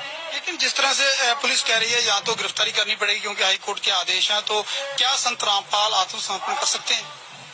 अब वो यहाँ है ही नहीं, स्वास्थ्य इलाज करवा रहे हैं, बाहर गए हैं, उनको बाहर शिफ्ट कर दिया हमने परसों। लेकिन क्या वो आत्मसमर्पण करने के लिए तैयार हो जाएंगे? अगर हमारी हाई कोर्ट में बेल कैंसिल करते हैं तो नहीं होगी, तो नाजायज बेल कैंसिल करने जा रहे हैं और उसमें सुनवाई है। अब उस केस का इस अवमानना से क्या लिंक था? ये अवमानना बनाई इसीलिए गई थी कि उस बेल कैंसिल करके अंदर ठोक दें। एक सबसे बड़ा सवाल यही है कि आपका कहना है कि संत रामपाल आश्रम के अंदर मौजूद नहीं है। अगर संत रामपाल आश्रम के अंदर मौजूद नहीं है तो क्यों फिर पुलिस को रोका जा रहा है? पुलिस अगर जाकर के चेक करती है संत रामपाल नहीं होंगे तो पुलिस वापस चली जाएगी। क्योंकि यहाँ कल एसडीएम ने और डीसी ने बताया, एसडीएम आदेश पड़ रहा था कि हमने इसको सील कर लिया है, नाजायज तरीके सील करने के आदेश दिए, अपने आश्रम को नहीं छोड़े, आश्रम की सुरक्षा के लिए बैठे हैं अब। ठीक है, ओके। तो ये थे महेंद्र दास, संत रामपाल के भाई हैं और जो आश्रम के प्रवक्ता राज कपूर ने हमसे बात की। इनका कहना है कि आश्रम के लोग किसी भी हाल में पीछे नहीं हटेंगे, यानी कि अगर पुलिस आगे जाएगी तो इनका कहना है कि यह लोग अपनी जान तक देने के लिए तैयार हैं। यानी कि सीधा सीधा कह सकते हैं कि टकराव की स्थिति यहाँ पर पैदा हो चुकी है। अब देखना होगा कि ऐसे हालातों में आखिर इस मामले का निपटारा कैसे होगा, कैसे हाईकोर्ट के आदेश का पालन होगा और कैसे हो पाएगी संत रामपाल की गिरफ्तारी। कैमरामैन सुमित क्लियर के साथ नृपिंदर सिंह बराड़। अब आपने इसमें सुन लिया कि हाई कोर्ट कैसे होगी गिरफ्तारी और हाई कोर्ट में कैसे पेश किया जाएगा, आदेश का कैसे पालन होगा। हाई कोर्ट ने आदेश दिया था, सीओ मोटो हाई कोर्ट ने आदेश दिया था, ये लोअर कोर्ट हिसार कोर्ट का नहीं था, ना किसी मंत्री का था। उस समय जो बीजेपी सरकार बनी थी, ना कोई आज समाजी ने कांड कराया, ये आपके सामने है। और खुद धमकी दे रहा है कि बेल कैंसिल करने जा रहे हैं। बेल कैंसिल तब हुई थी जब 5/11/2014 को नहीं गए, 10/11/2014 को नहीं गए, 17/11/2014 नहीं गए, तब तक बेल कैंसिल नहीं होती। बेल मतलब जो 2006 के केस में जमानत पर्सनल बॉन्ड में जमानत दी थी कोर्ट ने, देखिए 2006 से लगा 2022 तक संत रामपाल जी महाराज की करौता कांड में किसी ने जमानत नहीं कराई थी, ना तो उनकी पत्नी ने, ना बेटा बेटी, ना भाई। ये महेंद्र भगोड़ा जो 28 सितंबर 2022 को पकड़ा गया, किसी ने जमानत नहीं कराई थी। तब कोर्ट ने पर्सनल बॉन्ड में, व्यक्तिगत मुचलके पर पर्सनल बॉन्ड में जमानत दी थी कि भाई आपका कोई जमानतगार नहीं, आपका कोई जमानत देने वाला नहीं है। तब कोर्ट के अधिकार होता है कि पर्सनल बॉन्ड में जमानत देना। इसी तरह आपको एक उदाहरण भी देता हूं, जो 18 नवंबर 2014 को जो बरवाला कांड हुआ था, उसमें जो भगत नेपाल के थे या बड़े दूर दूर के लोग थे, गरीब थे, उनके घर के लोग मिलने भी नहीं आ पाते या नहीं आए थे। कुछ लोग मिलने आए थे लेकिन जमानत नहीं करा सकते थे। तो उनकी जुलाई 2015 से जुलाई 2015 से उनकी व्यक्तिगत बॉन्ड पे जमानत हुई थी, पर्सनल बॉन्ड पे, जैसे संत रामपाल जी महाराज की जमानत हुई, ऐसे पर्सनल बॉन्ड पे उनकी जमानत हुई थी। ये अब देखिए पर्सनल बॉन्ड में कोर्ट ने जमानत दी, हाई कोर्ट ने, और उसी हाई कोर्ट को ये महेंद्र भगोड़ा चैलेंज दे रहा है। जिसने जमानत दी उसी को चैलेंज कर रहा है और झूठ बोल रहा है कि आश्रम में नहीं गुरुजी, और स्वयं गुरुजी आश्रम में थे। और कैसे उनको फंसा दिया कि हम नहीं छोड़ेंगे, लाखों लाशें बिस जाए, ये हो जाए, नहीं छोड़ेंगे। इस तरह से कोर्ट को धमकी दोगे आप? पूरी दुनिया में कोई भी व्यक्ति न्यायपालिका को धमकी नहीं दे सकता, सबसे ऊंची न्यायपालिका है। अगर इस तरह धमकी देने लग जाए लोग, तो भगत जी हमें आपको जीना मुश्किल हो जाएगा। तो ये आपको समझना पड़ेगा, ये वहां की सरकार दोषी नहीं है, आर्य समाजी दोषी नहीं, ये स्वयं आर्य समाजी है। इसीलिए करौता कांड रहस्य नामक पुस्तक के पेज नंबर 9 पर भी ये लिख के दिया, संत रामपाल जी महाराज ने कहा है कि ये मेरे आर्य समाजी सब नाते रिश्तेदार हैं, भाई बहने मामा फूफी के लड़के हैं, ये सारे लोग आर्य समाजी हैं, ये केवल नाटक कर रहे हैं। आगे आपको एक वीडियो और आपको दिखाता हूं, ये देखिए राम कंवर ढाका क्या बोल रहा है। जीवन तहलका हरियाणा। वहीं इस मामले पर राष्ट्रीय समाज सेवा समिति के अध्यक्ष और सतलोक आश्रम के समर्थक राम कंवर ढाका ने आज शाम को कहा है कि अगर बाबा रामपाल खुद भी जाना चाहेंगे अदालत में तो वो उनको नहीं जाने देंगे। आइए उन्होंने क्या कहा ये भी आपको सुनवाते हैं।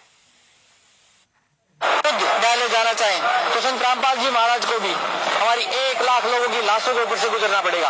ये आज हमने निर्णय लिया है सर। इसलिए किसी भी सूरत में 17 तारीख तो क्या उससे आगे भी हम संत रामपाल जी महाराज को किसी भी झूठे मुकदमे में न्यायालय में उपस्थित नहीं होने देंगे। जी तो काफी सरगर्मी हो गई है। अब आपने सुन लिया, ये है राम कुमार ढाका। फिर भी देखो धमकी यहां दे रहा है कि 17/11/2014 तो क्या किसी भी तारीख पे जाने नहीं देंगे, क्योंकि ये जान रहे थे कि किसी तरह संत रामपाल जी महाराज पर मतलब जो है इस तरह इनके ऊपर केस लग जाए, ऐसा इनके हालात बन जाए कि कभी जिंदगी में ये जेल से बाहर ना हुए। इस तरह इन्होंने अव्यवस्था फैला रखी। पूरी तरह जब देखा कि हर तरह से हम नाकामयाब हो गए तब धमकी दे रहा कि 1 लाख लोगों की लाशों पर गुजर के जाना पड़ेगा, जाने ही नहीं देंगे। और फिर भी ये संगत है, फिर भी पूरी दुनिया में संत रामपाल जी महाराज के नाम के शिष्य इस काल के दूध मैंने आरएसएस गुंडों के पीछे लगी हुई। पूरी दुनिया में जितने फर्जी नामदान सेंटर खुले उनके पीछे लगी हुई है। जरा सा भी किसी के अंदर विचार नहीं, जरा सा भी किसी के अंदर सेंस नहीं। परमेश्वर ने कहा था जब तक ना देखे निज नैना तब तक ना माने गुरु की बहना। आप सब लोगों से कहते हैं आर्य समाजी ने कांड कराया, लेकिन आप लोग कभी ये नहीं कहते कि आर्य समाजी ने कांड कराया था, तो आर्य समाजी के खिलाफ कार्रवाई आपने क्यों नहीं की? 2006 से लगा 2022 तक उनके खिलाफ कार्रवाई क्यों नहीं की? अगर आर्य समाजी ने कांड कराया तो FIR नंबर 429/430, FIR नंबर 429/2014 में 14 की FIR में 16 अक्टूबर 2018 को संत रामपाल जी महाराज को आजीवन कारावास की सजा सुनाई गई। FIR नंबर 430/2014 में 14 की FIR में 17 अक्टूबर 2018 को संत रामपाल जी महाराज को साश्रम मरते दम तक आजीवन कारावास की सजा सुनाई गई। ये दोनों फाइलें क्यों नहीं देते आप लोगों को? हम आपको फाइलें दे रहा हूं, फिर भी आप लोग उनको इग्नोर कर रहे हो। क्यों नहीं फाइल आपको देते? आप क्यों नहीं सवाल करते? आपको तो संत रामपाल जी महाराज ने विश्व के सारे धर्म ग्रंथों को खोल के दिखाया था, एक एक उंगली रख के पढ़ाया था। आपको ऐसे को थोड़ा ही अन्य धर्मगुरु की तरह जो मर्जी है बता दे, वही आज आपको ये कर रहे। यही काल का दूध संजय ठग पवन ठग कर रहा। ये संजय ठग जो है ना एक फाइल पा गया था 110 पन्नों की रुड़की से, तब हमको नहीं पता था, बाद में प्रदीप जी ने बताया। और ये पूरी दुनिया में हांडी पाग रहा था कि हल्दी गांठ पाकर पंसारी बन गया था। उस फाइल में क्या था? कुछ नहीं था। गुरुजी के वोटर ID कार्ड, फलाने कार्ड, ढिमके कार्ड, काम खत्म। क्योंकि इन लोगों को या इनकी चाल होगी, इन लोगों को किसी से गुमराह करना था। ये दोनों गद्दार लोग, पवन ठग और संजय ठग, ये दोनों गद्दार 2015 में उपस्थित हो जाते तो आज संत रामपाल जी महाराज मेरे सबके सामने होते और राष्ट्रीय समाज सेवा समिति दोषी साबित हो जाती। लेकिन ये नहीं है। आज ये तीनों गद्दार पैसे लूट रहे हो, हम आप लोग तीनों लोग इनको पैसे दे रहे हैं। धिक्कार है। ये वीडियो सब देखने के बाद भी आगे एक और आपको वीडियो सुनाता हूं।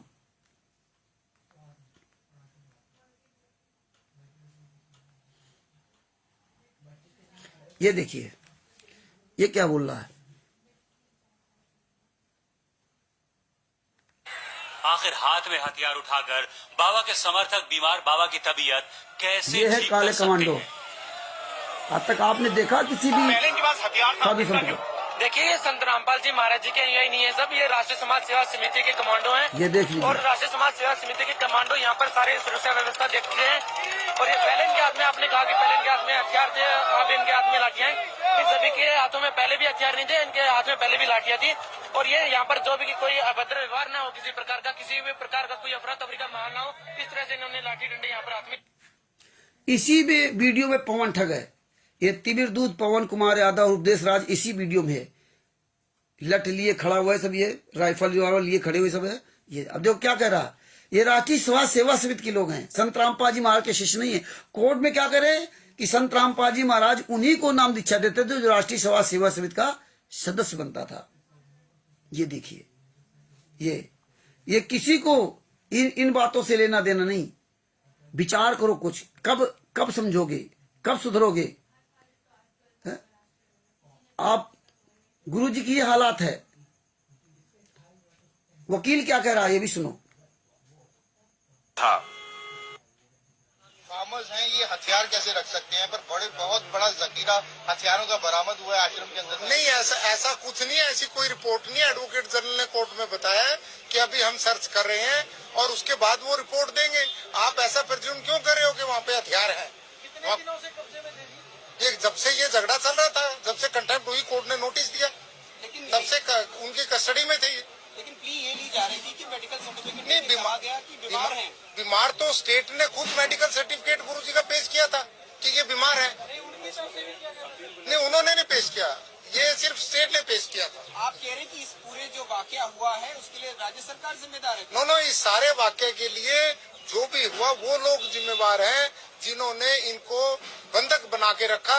ये पहले भी कोर्टों में पेश होते रहे हैं और इस केस में पेश ना होने का मतलब ही नहीं है। और खुद बड़े लॉ अबाइडिंग सिटीजन है और कानून में पूरा विश्वास है। जजों का पूरा मान सम्मान, इज्जत और रिस्पेक्ट करते हैं। ये ऐसी कोई बात नहीं। सर, एक सील पर बता पाएंगे कि किन लोगों ने इनको बंधक? उनका नाम इतने लोगों का कैसे पता लगेगा? वहाँ पब्लिक, जनरल पब्लिक थी, हजारों लोग। फॉलोअर्स थे? नहीं, फॉलोअर्स भी हो सकते हैं, वो कोई एंटी सोशल एलिमेंट भी हो सकते हैं, ये कुछ नहीं पता।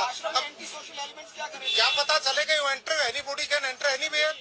सर, मंदिरों में, आश्रमों में कोई भी आदमी जाके। कितने मिनट हो गए?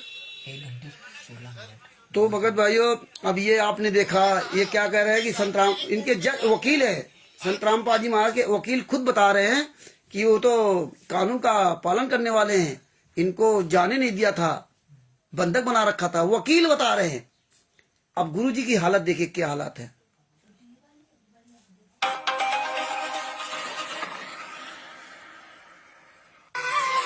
ये है गुरु जी की हालत। आप लोगों को जरा कभी अफसोस नहीं होता, फोटो के आगे भोग लगाते हो। गुरु जी की ये दशा है जेल के अंदर, है? और आप सब लोगों ने गुरु जी की वीडियो सुने होंगे। इसलिए परमेश्वर की दया से ये सब आप लोगों को लाइव बताना आवश्यक था। तो भगत भाइयों, अभी भी समय है। इस काल के दूत, तिमिर दूत पवन ठग को पकड़ो और इसको कोर्ट में हाजिर करो। वैसे एक बात और बता दूं, ये तिमिर दूत पवन ठग अगर कभी अरेस्ट भी हो गया, ये संजय और पवन, ये दोनों संतराम पाजी महाराज के खिलाफ ही बयान देंगे, ये ध्यान रखना। ये गुरु जी के पक्ष में बयान नहीं देंगे, ये दोनों खिलाफ बयान देंगे। क्यों देंगे? क्योंकि अगर इन्होंने सच्चाई वहां कबूल कर दी कोर्ट में तो इनको सजा हो जाएगी।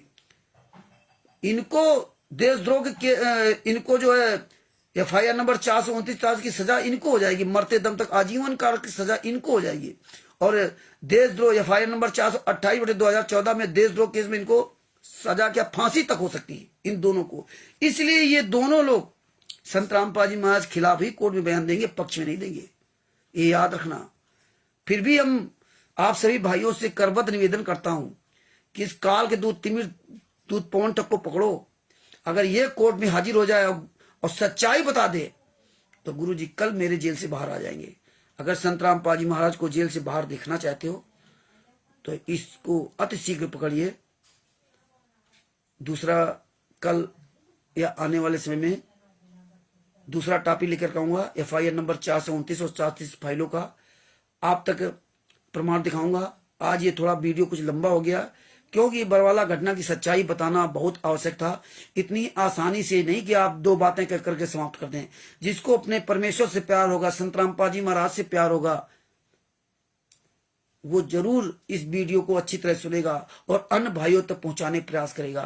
तथा FIR नंबर 429-430 की किसी को फाइल की आवश्यकता हो तो दास को व्हाट्सएप करें, आपके पास पहुंचाऊंगा। और वैसे भी हम FIR नंबर 429-430 फाइल का वीडियो बना के डाल रहा हूं। 4 पार्ट डाल चुका हूं, 5वां पार्ट अधूरा तैयार रखा हुआ है। समय का अभाव होने के कारण नहीं बना पा रहा हूं।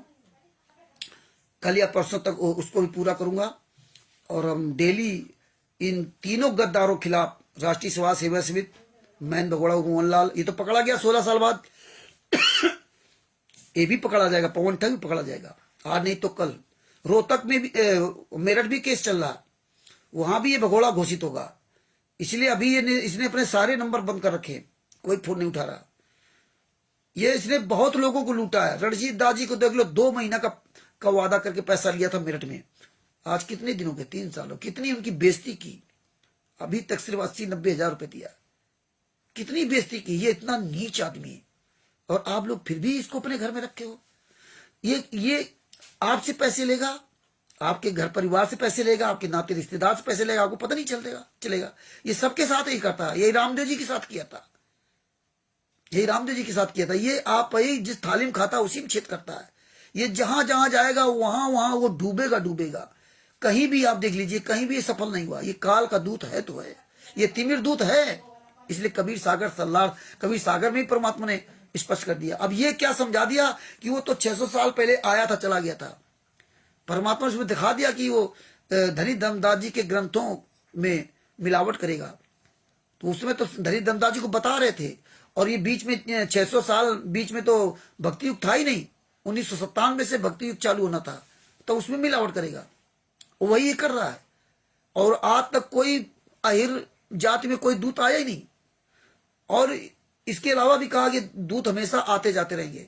तो ये जितने भी ये दूत सब इकट्ठे हो गए, मैंने आरएसएस और ये पवन ठग, संजय ठग, इन सब किरदारों के खिलाफ हमें मिलजुट करके, एकजुट होकर के हमें अभियान छेड़ना पड़ेगा। आज नहीं तो कल सही। सत्यमेव जयते है और सत्यमेव जयते रहेगा। सांच बराबर तप नहीं, झूठ बराबर पाप, और जाके हृदय सांच है ताके हृदय। संत रामपाल जी महाराज जी आप। इसीलिए ये काल का दूत पवन तक छिपा घूम रहा है। अगर ये सच्चा होता तो सबके सामने आता। अपने गुरु के लिए सच नहीं बोल सकता तो ये आपके लिए कहां सच बोल सकता। ये याद रखना, बरवाला कांड के मुख्य जिम्मेदार ये लोग हैं। इसी ने 2020 में वीडियो डाला था कोरोना वायरस का। इसके बाद ये जब 4 दिन पुलिस आई तो तुरंत बदल गया था। तब परमेश्वर ने दास को निमित्त बनाकर वहां भेजा, नहीं तो उस समय भी परमात्मा की बेइज्जती करवाता। खैर ये लंबा वीडियो जाएगा। अब यहीं से दास अपने शब्दों को यहां से विराम देता है। तो इसलिए जितनी जल्दी हो सके इस काल के दूत, तिमिर दूत पवन ठग को अरेस्ट करो और अरेस्ट करके इसको कोर्ट में हाजिर करो। यही आपसे ये कानपुर से रामचंद्र दास प्रार्थना करता है। और शशभूषण दास जी के द्वारा जो मेरी बातचीत हुई है वो आप तक मैं ऑडियो भेज दूंगा। जो भी ये वीडियो चाहे ऑडियो चाहे उसके पास मैं भेज दूंगा। हम शुरू से वकीलों से संपर्क में रहे। पहले गोरखपुर के वकील साहब थे, वो इस दुनिया में नहीं रहे। हरियाणा के वकील साहब थे, कई वकीलों से हमारी बातचीत होती। तभी तो आज मैंने आरएसएस पवन या संजय, परमेश्वर की दया से दास के द्वारा किए गए सवालों का ये कोई उत्तर नहीं दे पाते और ना उत्तर दे सकते हैं। और परमेश्वर ने आज तक अभी तक मतलब दोष मुक्त साबित किया। किसी भी तरह कोई आरोप नहीं लगा पाया। और परमेश्वर के विधान में चलते रहोगे तो कोई कुछ आपका बिगाड़ भी नहीं सकता। सच साहेब बंदी छोड़, पूर्ण ब्रह्म पूर्ण परमेश्वर सदगुरु संत रामपाल जी महाराज की जय हो। परमात्मा की सभी प्यारी आत्माओं को कानपुर से रामचंद्र दास की ओर से सच साहेब जय हो बंदी छोड़ की। जी ना, फिनिश हो गया नहीं, क्लिक